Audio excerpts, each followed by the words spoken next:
బహుజన చక్రవర్తి కీర్తి పొందినటువంటి శ్రీ సర్దార్ సర్వాయి పాపన్న గౌడ్ యొక్క విగ్రహాన్ని రాత్రి బాణల మండలం కూడా ఆవురిపల్లి గ్రామంలో కొంతమంది గుండెగులు 10 మంది తాగి ఆ యొక్క విగ్రహాన్ని ధ్వంసం చేయడం జరిగినది.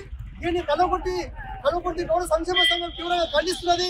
జేఏసీ తీవ్రంగా ఖండిస్తుందని చెప్పడానికి హెచ్చరిస్తున్నాము. ఈ దుండగులను ఎవరైతే విగ్రహాన్ని విధ్వంసం చేసిందో ఆ యొక్క దుండగులను తక్షణమే అరెస్ట్ చేసి వారిని అరెస్ట్ చేయాలని చెప్పడానికి డిమాండ్ చేస్తున్నాము. ఈ రోజు కలవకుర్తి పట్టణంలో ఉన్నటువంటి గౌడ సంక్షేమ సంఘం కానీ ఇక్కడ ఉన్నటువంటి పట్టణ సంఘం కానీ అనేక సంఘాలు బీసీ సంఘాలు పెద్ద ఎత్తున ఈ రోజు ర్యాలీ చేయడం జరుగుతున్నది. ఇక్కడ ధర్నా చేయడం జరుగుతున్నది. తక్షణమే సర్వాయి పాపన్న గౌడ్ యొక్క విగ్రహాన్ని ధ్వంసం చేసినటువంటి ఆ యొక్క నాయకులను అరెస్ట్ చేయాలని చెప్పని మేము డిమాండ్ చేస్తున్నాము. సర్దార్ సర్వాయి పాపన్న గౌడ్ అనే వ్యక్తి ఏ కులానికో మతానికో వర్గానికి సంబంధించిన వ్యక్తి కాదు. సంపన్న వర్గాలను గొల్ల గమన సాగని మంగళి వర్గాల మొత్తంగా ఏకం చేసినటువంటి నాయకుడు సర్దార్ సర్వాయి పాపన్న గౌడ్. అలాంటి నాయకుల యొక్క విగ్రహాలను కూల్చేసి ఒక శాంతంగా ఉన్నటువంటి వాతావరణాన్ని మొత్తంగా కలుషితం చేసినట్టుగా వ్యవహరించినటువంటి ఆ యొక్క దుండగులను తక్షణమే శిక్షించాలని చెప్పి డిమాండ్ చేస్తున్నాము. ఈరోజు ఆవురిపల్లి మాడుగుల మండలం ఆవురిపల్లి గ్రామంలో సర్దార్ పాపన్న గారి విగ్రహాన్ని ధ్వంసం చేశారు. నాకు తెలిసి రాజకీయ నాయకుల విగ్రహాలను ధ్వంసం చేశారు కానీ ఇప్పటి వరకు ఇలా మతం కోసం కానీ లేకపోతే ప్రాంతం కోసం కానీ కొట్లాడిన వ్యక్తి కాదు సర్దార్ పాపన్న గారు. ఒక గౌడ కులానికి సంబంధించిన వ్యక్తి కాదు. ఎందుకంటే బీసీ వర్గాలు అర్గవర్ణాల కోసం పాటుపడినటువంటి వ్యక్తి ఇవాళ సర్దార్ పాపన్న గారు. సర్దార్ పాపన్న విగ్రహాన్ని కూర్చినటువంటి దుండగులు ఎవరైనా సరే పోలీస్ శాఖ వారు కానీ ప్రభుత్వం తరఫున కానీ కఠినంగా వారిని శిక్షించకపోతే రేపు పెద్ద ఎత్తున జిల్లా వ్యాప్తంగా కానీ రాష్ట్ర వ్యాప్తంగా కానీ మేము ఒక గౌడ సంఘమే కాదు బీసీ నాయకులము గౌడ సంఘం నాయకులం అందరం కలిసి పెద్ద ఎత్తున ధర్నాలు రాస్తారోకలు చేపడతాము. దయచేసి ఈ రోజు వెంటనే దుండగులను శిక్షించాలి. ఈ రోజు అరెస్టు చేసినామనే వార్త మాకు తెలిస్తేనే సరిపోయాయి. లేదంటే రేపటి నుంచి ఉద్యమం తీవ్రంగా చేస్తాం. దయచేసి ఆ దుండగులను శిక్షించాలి.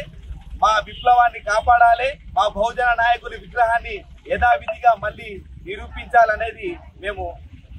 రంగారెడ్డి జిల్లా మాడుగుల మండలం ఆవురిపల్లి గ్రామంలో సర్దార్ సర్వాయి పాపన్న గౌడ్ విగ్రహాన్ని ధ్వంసం చేయడం జరిగింది. రాత్రి దుండగులు తప్ప తాగి మరి ఆ యొక్క గ్రామంలో ప్రశాంతమైన వాతావరణం ఉన్నటువంటి ఆ యొక్క గ్రామంలో చిచ్చు రేపలని చేసి కావాలని ఏదో వంక చేసి ఏదో ఈ కులమతాల చిచ్చు పెడతామని చెప్పేసి ఆ యొక్క విగ్రహాన్ని శూలంతో పాటు ఈ విగ్రహాన్ని ధ్వంసం చేయడం జరిగింది. జిల్లాలోనే మొట్టమొదటి విగ్రహం అక్కడనే ఏర్పాటు చేయడం జరిగింది. మరి ఎవరికి అందుబాటులో మరి తెలియదు.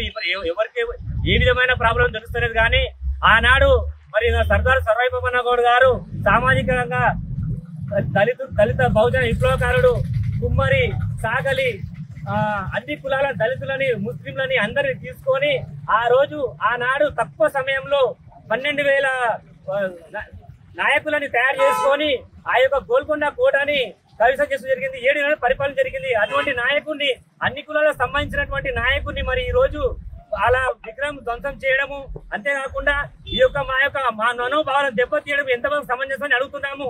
ఈ రోజు ప్రభుత్వం కూడా ఈ యొక్క విషయాన్ని బాగా సీరియస్ గా తీసుకొని ఎందుకంటే ఒక సర్దార్ సర్వాయి పాపనే కాకుండా ఇక్కడ అంబేద్కర్ విగ్రహం కావచ్చు ఇంకా పెద్ద పెద్ద నాయకులని ఈ దేశం కోసం ప్రాణాలు అర్పించిన నాయకుల విగ్రహాలు కూడా కూర్చే అవకాశం ఉంది. కాబట్టి ఈ యొక్క ప్రభుత్వం దీన్ని సీరియస్ తీసుకొని ఇటువంటి విషయాలు పునరావృతం కాకుండా వాళ్ళని ఖచ్చితంగా ఉరిశిక్ష విధించే విధంగా ఖచ్చితంగా వాళ్ళ మీద కఠినమైన చర్యలు తీసుకోవాలని అంతేకాకుండా పోలీస్ శాఖ వారు కూడా ఖచ్చితంగా ఎక్కడెక్కడ విగ్రహాలు ఉన్నాయో అక్కడ ఖచ్చితంగా నైట్ పెట్రోలింగ్ పెట్టి ఆ యొక్క విగ్రహాన్ని కాపాడి ఈ యొక్క దేశం భవిత దృష్టిలో పెట్టుకొని వాళ్ళు కాపాడతారని చెప్పేసి మేము కోరుకుంటున్నాం.